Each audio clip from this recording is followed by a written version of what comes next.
नमस्ते, सत श्री अकाल, आदाब, माय डियर लिसनर्स। आज की मूवी जो मैं आपको सुनाने जा रही हूँ उसका नाम है इन आवर प्राइम। उम्मीद करती हूँ कि आपको इस मूवी से कुछ सीखने को मिलेगा और आपका नज़रिया इस दुनिया को देखने का थोड़ा और बेहतर होगा। तो बिना किसी देरी के हम जल्दी से शुरू करते हैं। मूवी की शुरुआत में हमें एक स्कूल एकेडमी दिखाई देती है जिसमें मोस्टली रिच किड्स स्टडी करते हैं। वहीं हम जीवो को देखते हैं जो कि एक पुअर सोशल बैकग्राउंड से है, जिसके कारण उसका कोई एकेडमी में दोस्त नहीं है। नेक्स्ट सीन में टीचर जीवो की मार्कशीट देखता है जिसमें जीवो की मैथ में पुअर परफॉर्मेंस को देखकर वो उसे स्कूल ट्रांसफ़र करने की सुजेशन देता है। फिर रात को जीवो के रूममेट्स उसे अल्कोहल लाने भेजते हैं, पर उसे ऐसा करते सिक्योरिटी गार्ड देख लेता है। मॉर्निंग में टीचर जीवो से उसके साथियों के नाम पूछता है, पर वो उनके नाम नहीं बताता और सारा ब्लेम खुद पर ले लेता है। जीवो की लॉयल्टी देख बोराम उससे इम्प्रेस हो जाती है। या फिर टीचर जीवो को एकेडमी हॉस्टल से 1 मंथ के लिए निकल जाने की पनिशमेंट देता है। क्लास के बाद जीवो के रूममेट्स उसे थैंक यू बोलते हैं और उसे एकेडमी की पुरानी साइंस बिल्डिंग में 1 मंथ के लिए रहने का आइडिया देते हैं। अब पैकिंग करते टाइम जीवो अपने बैग में मैथ सैम्पल क्वेश्चन भी रख लेता है, जिसका आंसर अगर वो इंटरनेट से भी ढूंढेगा तो उसे नहीं मिलेगा, ऐसा उसके मैथ टीचर का कहना है। हॉस्टल से निकलने के बाद रास्ते में जीवो को बोराम मिलती है, पर जीवो उसमें कोई इंटरेस्ट न लेते हुए वहाँ से चला जाता है। अब जीवो अपने घर जाता है और अपनी मॉम से मिलता है जो कि एक कॉल सेंटर में जॉब करती है। यहाँ हमें पता चलता है कि जीवो के फादर की 8 से 10 साल पहले ही डेथ हो गई थी। घर के हालात देख जीवो अपनी सिचुएशन के बारे में मॉम को कुछ बताए बिना ही वहाँ से चला जाता है। नेक्स्ट सीन में नाइट सिक्योरिटी गार्ड को साइंस बिल्डिंग के पास कुछ आवाज़ सुनाई देती है। पास जाकर जब वो देखता है तो जीवो वहाँ छुपा होता है। अब गार्ड उसे हॉस्टल में जाने को कहता है। जीवो उसे बताता है कि वो उसकी वजह से वापस हॉस्टल में नहीं जा सकता और फिर उसे एक रात के लिए उसके क्वार्टर में रखने को कहता है। यहाँ गार्ड जीवो की सिचुएशन देखकर उसे अपने क्वार्टर में ले आता है।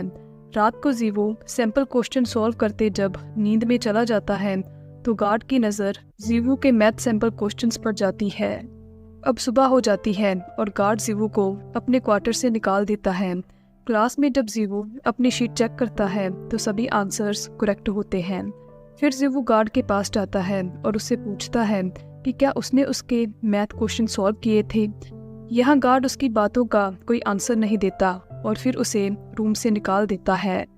अब नेक्स्ट सैंपल क्वेश्चन जब जीवो सॉल्व नहीं कर पाता तो वो बार बार गार्ड के पास जाता है, पर वो उसकी हेल्प करने से इनकार कर देता है। एक रोज़ गार्ड टीचर्स की बातें सुन लेता है जो कि जीवो के poor social background, single mother, horrible math performance और ट्रांसफ़र के बारे में बात कर रहे होते हैं। फिर जब जीवो फिर से गार्ड के पास जाता है तो वो उसे मैथ सिखाने के लिए मान जाता है और उसे रोज़ साइंस बिल्डिंग में मिलने को कहता है। अब जीवो साइंस बिल्डिंग में पहुंच जाता है और उसकी मैथ क्लास स्टार्ट हो जाती है।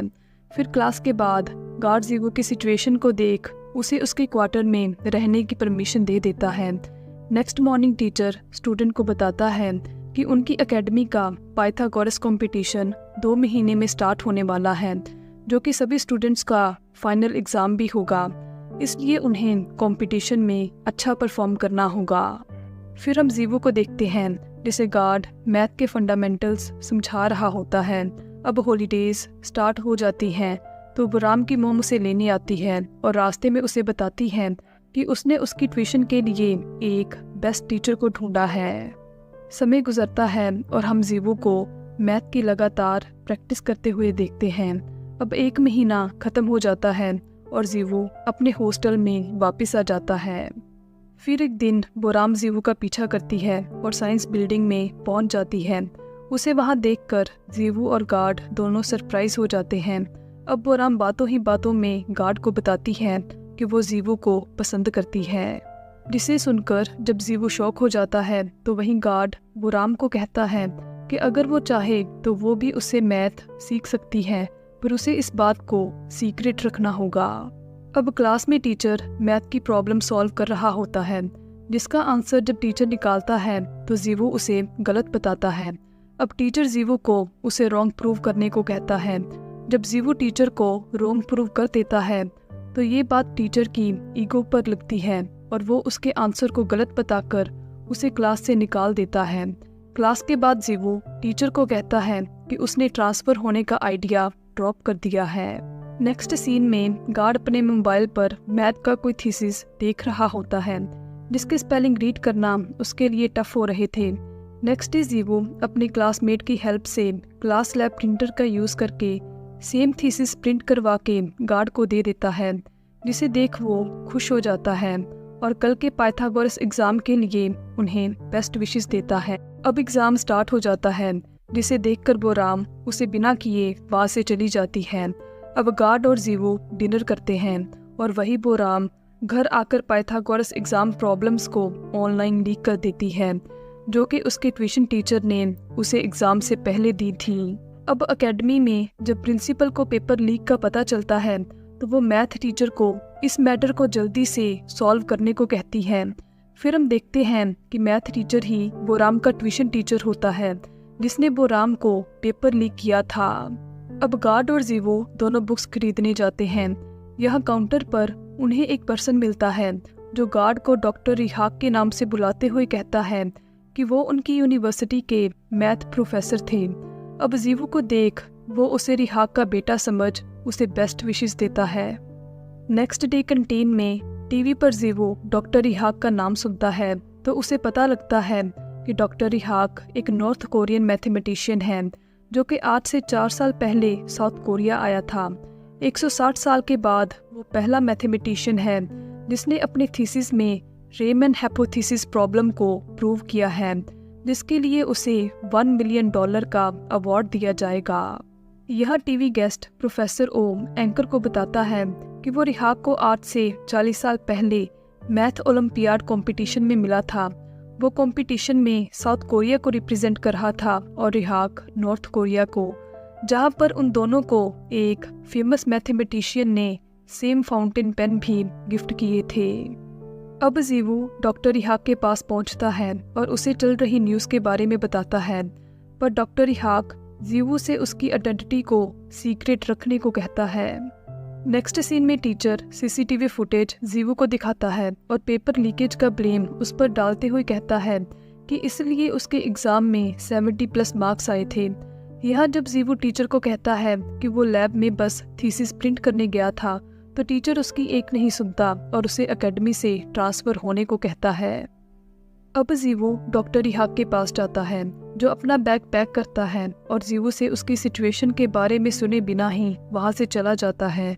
फिर बोराम जीवो को कॉल करती है और उसे कहती है कि अगर डॉक्टर रिहाक कह दे कि जीवो ने उनके लिए थीसिस प्रिंट करवाए थे तो उसका ट्रांसफ़र रुक सकता है।